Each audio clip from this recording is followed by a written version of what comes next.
این بچه دیشب مرده به دنیا اومده، اما مادرش چون احساسات خیلی قوی نسبت بهش داره نمیتونه این بچه رو رها کنه. حتی خیلی ها فکر میکردن که مردمان وحشی داره. این گوریله یهو این شاخه بامبو رو برداشت و دوید به سمت یک گروهی که متاسفانه من هم توشون بودم.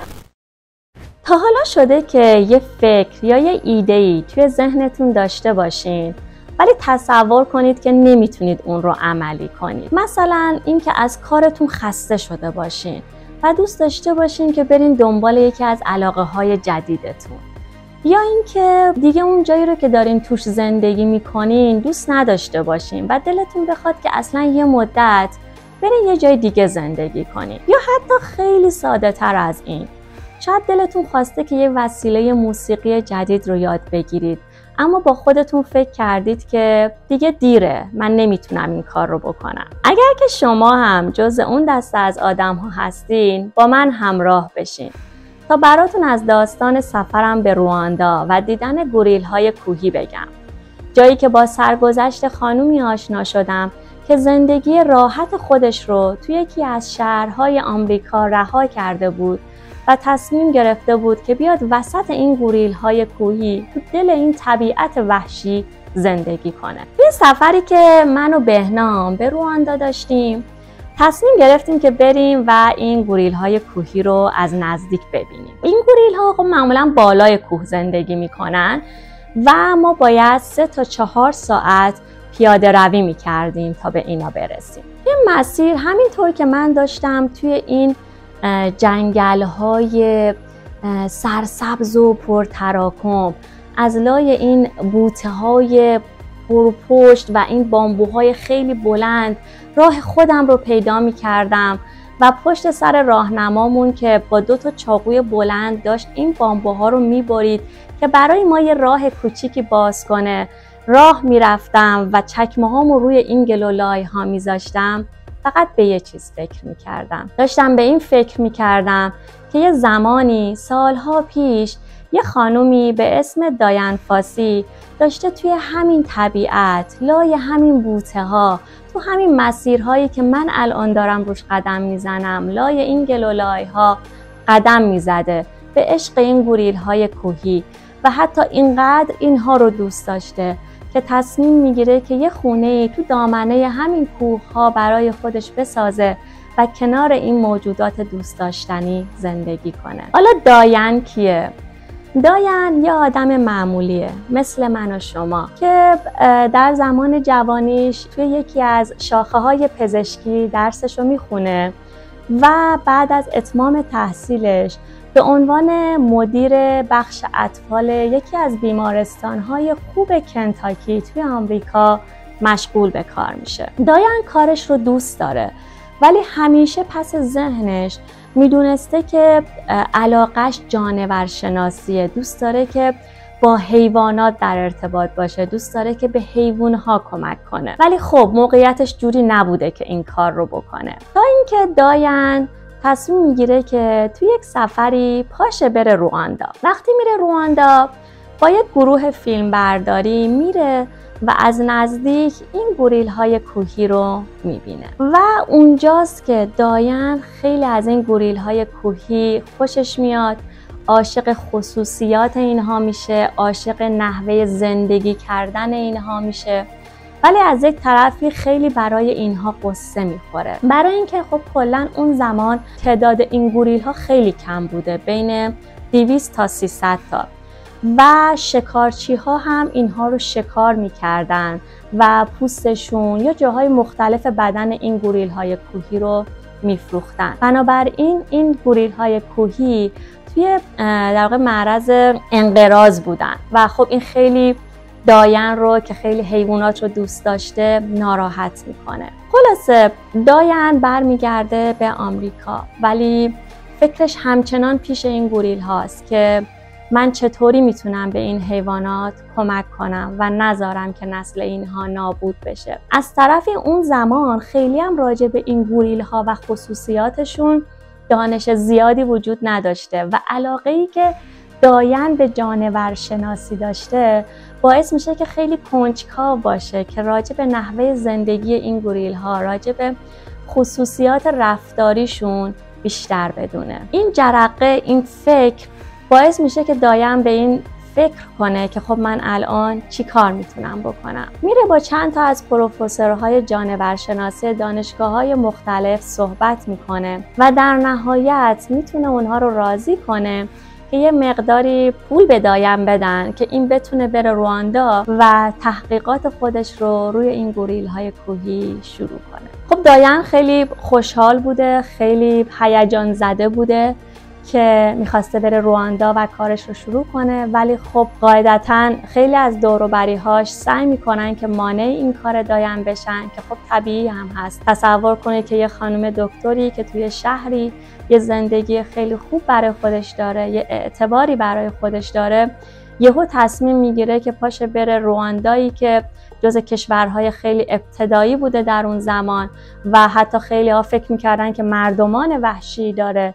بره وسط گوریل های وحشی توی اون طبیعتی که هیچ امکاناتی نداره زندگی کنه. ولی خب داین تصمیم خودش رو میگیره و در واقع عزمش رو جزم میکنه که بره دنبال علاقش، با اینکه میدونه کلی ناشناخته ها، کلی مشکلات، کلی سختی ها جلوی راهش هست و میدونه که اجتماع هم این کار اون رو تأیید نمیکنه، ولی با این حال راهی کشور رواندا میشه. خلاصه من و بهنام رسیدیم بالاخره بالای کوه با یک گروهی از بقیه افراد و اصلا واقعا اون منظره‌ای که میدیدیم باور نکردنی بود. تعداد 30 تا 35 تا گوریل توی دشت پهناوری کنار همدیگه بودن و هر کدوم از اینها داشتن یک کاری میکردن. موقع ظهر هم بود و خیلی هاشون توی حالت خواب نیمروزی بودن، ولی همون مدت کوتاهی که من اونجا بودم خیلی برام جالب بود که احساس کردم چقدر این حیوانات باهوشن، چقدر مثل ما انسان‌ها احساسات قوی دارن. مثلا یه مامان گوریل رو دیدم که یه بچه خیلی کوچیک بغلش بود و اصلا ازش جدا نمیشد. خیلی ذوق کردم و به کریستوفر که راهنمامون بود برگشت گفتم کریستوفر نگاه کن چقدر اون بچه کوچیکه، انگار تازه به دنیا اومده. و کریستوفر یه لبخندی به من زد و گفت آره این بچه دیشب به دنیا اومده و دیگه ادامه نداد حرفشو. من خیلی ذوق کرده بودم، به بهنام نشون دادم بچه رو، ولی بعد از یه مدتی احساس کردم که این بچه انگار هیچ حرکتی نداره و مادر این بچه انگار از پای اون گرفته بود و میکشید اون رو دنبال خودش. خب این خیلی برای من عجیب بود که یه بچه کوچیک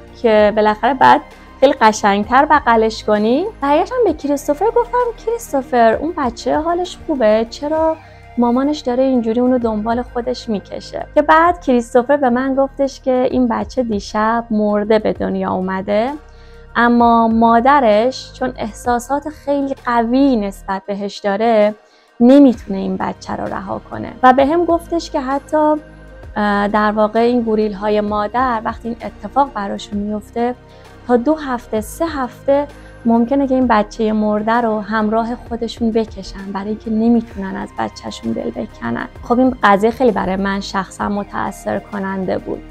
کریستوفر به هم گفتش که احتمالاً امشب ما این مادر رو بیهوشش میکنیم و بچهش رو بر میداریم تا ببینیم چرا مرده به دنیا آمده و قطعا این مادر فردا دنبال بچه مرده خودش خواهد گشت. صحنه جالب دیگه‌ای که دیدم این بود که یک شاخه بامبو خیلی بلند اونجا بود و یک سرش یکی از این گوریل ها نشسته بود. اون سرش جلو راه ما رو گرفته بود، بنابراین راهنمامون با همون چاقوش یه ضربه زد روی بامبو که این بامبو رو ببره که ما بتونیم رد بشیم. این بامبو یه تکونی خورد اما بریده نشد. این گوریل هم برگشت یک نگاهی به راهنمامون کرد و یکم هم صدا از خودش در آورد که انگار یعنی مثلا به بامبوی من کار نداشته باشین، مزاحم من نشین. راهنمامون یکم صبر کرد و دوباره یه ضربه دیگه زد روی بامبو که خب بامبو قطع شد. ولی در همون حال این گوریله یهو این شاخه بامبو رو برداشت و دوید به سمت یه گروهی که متاسفانه من هم توشون بودم. دیگه من وحشت کردم، گفتم الان این گوریله میاد و دیگه با ما دعوا میکنه. ولی خیلی جالب بود که تا رسید به ما ایستاد، فقط یکم سرشو مالید به ما و یه سر و صداهایی از خودش در آورد که من از دست شما ناراحتم و بعد باش همون شاخه بامبو که دستش بود رفت پشت سبزه ها قایم شد. اینا برای من خیلی جالب بود که میدیدم چقدر رفتار این گوریله ها و عکس العمل هایی که نشون میدن شبیه انسان هاست. و من با خودم فکر کردم چطور زمانهای قدیم شکارچی‌ها میتونستن موجودات به این باهوشی رو شکار کنن و خب خیلی برای من دردناک بود. خلاصه ما یک ساعتی اونجا بودیم و کلی صحنه‌های قشنگ دیدیم. این بچه گوریل ها که با همدیگه روی شاخ و برگا با همدیگه بازی میکردن، یا این گوریل هایی که در حال خوابیدن نیمروزی بودن و یا گوریل هایی که هنوز گرسنه بودن و داشتن مغز بامبوها رو میخوردن. بعد از یه ساعت کریستوفر به ما گفت که وقت برگشتنه و ما راهی برگشت شدیم. یه راه من به بهنام گفتم که بهنام نگاه کن، داین 50 سال پیش اومد اینجا برای اینکه دلش میخواست از این گوریل ها حمایت کنه، میخواست مانع از این بشه که این گوریل ها شکار بشن. چقدر راجع به این گوریل ها توی تحقیقات خودش یاد گرفت و زمانی که این کار رو کرد، یعنی 50 سال پیش،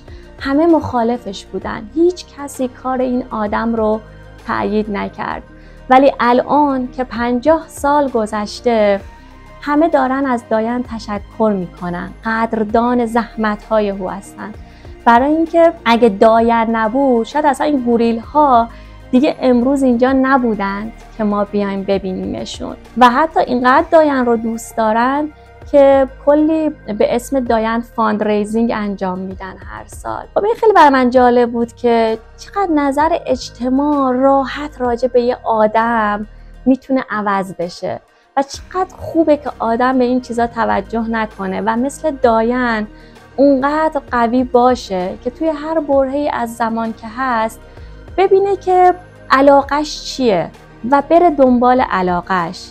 اصلا براش مهم نباشه که هر کسی چه حرفی میزنه. من خودم به شخصه احساس میکنم که توی هر کدوم از ما یه آتیشی، یه شوقی برای انجام دادن یه کاری هست که روحمون رو شاداب نگه میداره و به نظر من خیلی خوبه که نذاریم ترس مانع بشه برای اینکه بریم دنبال اون آتیشه. حیفه که اون آتیشه خاموش بشه. مگه عمر آدمیزاد چقدره که نخواد در واقع کارهایی رو انجام بده که دوستشون داره. امیدوارم که داستان گوریل های کوهی و خانم داین رو دوست داشته باشین.